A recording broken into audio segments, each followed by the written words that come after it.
ಸುಮಾರು 800 ವರ್ಷಗಳ ಕಾಲ ಇಡೀ ಜಗತ್ತಿನ ನಾಲೆಡ್ಜ್ ಹಬ್ ಆಗಿ ನಮ್ಮ ಭಾರತದಲ್ಲಿ ಒಂದು ವರ್ಲ್ಡ್ ಕ್ಲಾಸ್ ಯೂನಿವರ್ಸಿಟಿ ಇತ್ತು. ಅದೇ ನಳಂದ ವಿಶ್ವವಿದ್ಯಾಲಯ. ಪ್ರಪಂಚದ ಮೂಲೆ ಮೂಲೆಯಿಂದ 10,000ಕ್ಕೂ ಹೆಚ್ಚು ಸ್ಟೂಡೆಂಟ್ಸ್ ಇಲ್ಲಿಗೆ ಬಂದು ಜ್ಞಾನ ಪಡೆಯುತ್ತಿದ್ದರು. ಆದರೆ ಈ ಮಹಾನ್ ಸಂಸ್ಥೆಯ ಅಂತ್ಯ ನಮ್ಮ ಇತಿಹಾಸದ ಒಂದು ಟ್ರಾಜಿಕ್ ಸ್ಟೋರಿ. ನಳಂದ ಅಂದರೆ ಬರೀ ಬೌದ್ಧ ಧರ್ಮದ ಸ್ಟಡಿ ಸೆಂಟರ್ ಆಗಿರಲಿಲ್ಲ. ಇಲ್ಲಿ ಮ್ಯಾಥ್ಸ್, ಆಸ್ಟ್ರಾನಮಿ, ಮೆಡಿಸಿನ್, ಲಾಜಿಕ್ ಮತ್ತು ಫಿಲಾಸಫಿಯಂತಹ ಸಬ್ಜೆಕ್ಟ್ಗಳನ್ನು ಕಲಿಸಲಾಗುತ್ತಿತ್ತು.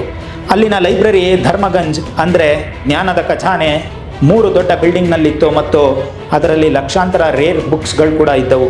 ಈ ವೈಭವದ ಅಂತ್ಯ ತುಂಬ ಕ್ರೂರವಾಗಿತ್ತು. 1193ರಲ್ಲಿ ಬಕ್ತಿಯಾರ್ ಖಿಲ್ಜಿ ಎಂಬ ಮುಸ್ಲಿಂ ಆಕ್ರಮಣಕಾರ ನಳಂದದ ಮೇಲೆ ಅಟ್ಯಾಕ್ ಮಾಡಿದ. ಈ ದಾಳಿಗೆ ಒಂದು ವಿವಾದಾತ್ಮಕ ಕಾರಣ ಹೇಳಲಾಗುತ್ತದೆ. ಖಿಲ್ಜಿಗೆ ಒಮ್ಮೆ ತೀವ್ರವಾದ ಕಾಯಿಲೆ ಬಂದಾಗ ಅವನ ಡಾಕ್ಟರ್ಗಳಿಂದ ಗುಣಪಡಿಸಲು ಆಗಲಿಲ್ಲ. ಆಗ ನಳಂದಾದ ಹೆಡ್ ಡಾಕ್ಟರ್ ರಾಹುಲ್ ಶಿ ಭದ್ರರವರು ಕೊಟ್ಟ ಮೆಡಿಸಿನ್ನಿಂದ ಖಿಲ್ಜಿ ಗುಣಮುಖನಾದ. ನಮ್ಮ ಇಂಡಿಯನ್ ಮೆಡಿಸಿನ್ಸ್ನ ಈ ಪವರ್ ನೋಡಿ ಖಿಲ್ಜಿಗೆ ಅಸೂಯೆ ಮತ್ತು ಕೋಪ ಬಂತು.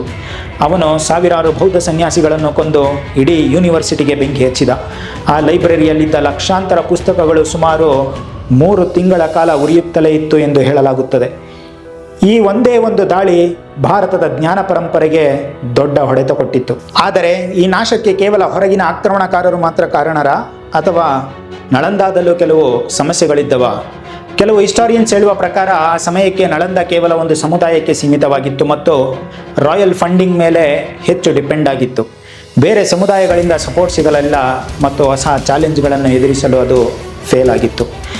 ನಳಂದಾದ ವಿನಾಶ ಕೇವಲ ಒಂದು ಬಿಲ್ಡಿಂಗ್ ಪತನವಲ್ಲ, ಅದು ನಮ್ಮ ಇಂಟೆಲೆಕ್ಚುಯಲ್ ಪವರ್ನ ಕೊಲೆ. ಈ ಘಟನೆ ನಮಗೆ ಒಂದು ದೊಡ್ಡ ಪಾಠವನ್ನು ಕಲಿಸುತ್ತದೆ. ನಾವು ನಮ್ಮ ಜ್ಞಾನದ ಕೇಂದ್ರಗಳನ್ನು ಪೊಲಿಟಿಕ್ಸ್ ಮತ್ತು ಧಾರ್ಮಿಕ ಅಸೂಯೆಯಿಂದ ರಕ್ಷಿಸಬೇಕು. ನಳಂದಾದಂತಹ ಜ್ಞಾನದ ಕೇಂದ್ರದ ನಾಶದ ಬಗ್ಗೆ ನಿಮ್ಮ ಅಭಿಪ್ರಾಯವೇನು? ನಿಮ್ಮ ಅನಿಸಿಕೆಗಳನ್ನ ಕಮೆಂಟ್ನಲ್ಲಿ ತಿಳಿಸಿ. ಈ ವಿಡಿಯೋ ಇಷ್ಟ ಆಗಿದ್ರೆ ಲೈಕ್ ಮಾಡಿ, ಶೇರ್ ಮಾಡಿ ಮತ್ತು ನಮ್ಮ ಚಾನಲ್ಗೆ ಸಬ್ಸ್ಕ್ರೈಬ್ ಆಗೋದನ್ನು ಮರಿಬೇಡಿ. ನಮಸ್ಕಾರ.